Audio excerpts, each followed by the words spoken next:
Et on retrouve tout de suite, et si c'était ça le bonheur, un nouvel horaire avec Faustine que l'on retrouve désormais à 14h30 et on commence comme d'habitude par son billet d'humeur. On les considérait comme des marginaux, ils sont devenus des modèles. Eux, ce sont ces milliers de Français qui ont décidé un jour de se faire passer avant, d'écouter leur corps, leurs frustrations, voire leurs rêves, pour tenter l'aventure du vivre autrement. Sortir du schéma conventionnel, je travaille, je gagne de l'argent, je le dépense donc je suis content, pour inventer autre chose avec d'autres repères ou priorités. Des pionniers de la liberté.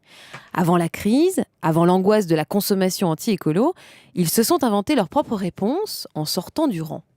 Sans chercher forcément à nous mettre toujours tous dans le même panier, je crois qu'on s'est évidemment tous un jour demandé si non pas quelqu'un, mais peut-être une vie, une autre vie nous attendait quelque part.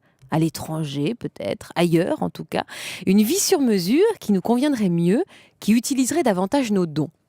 Même si cette vie passe par le renoncement de ce que l'on peut considérer comme le passage obligé de notre épanouissement, à savoir le travail, le statut social et l'argent. C'est terriblement angoissant l'initiative personnelle qui nous éloigne des autres. Toute notre vie, nous avons cherché à faire le contraire, on nous a même appris à faire le contraire. Alors moi, je suis pleine d'admiration et de jalousie, peut-être aussi un peu, pour ceux qui osent abandonner le confort d'une vie toute tracée pour l'inconnu, pour ne pas dire le vide. La seule question que je me pose, c'est comment savoir si ce fantasme, qu'on a à peu près tous, doit être réalisé ?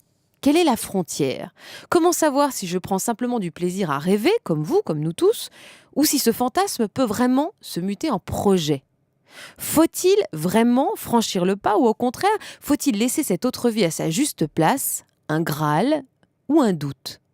Quelle différence entre celui qui ose et celui qui renonce ? Est-ce que c'est la force de caractère, le courage ou l'inconscience ? Et puis surtout, la question combien se sont lancés pour finalement le regretter ? Est-ce qu'on n'idéaliserait pas tous ce type de reconversion professionnelle ? C'est en tout cas les questions qu'on va se poser aujourd'hui en donnant la parole à ceux qui ont accepté, en tout cas, de tenter cette chance, gagner moins pour vivre mieux.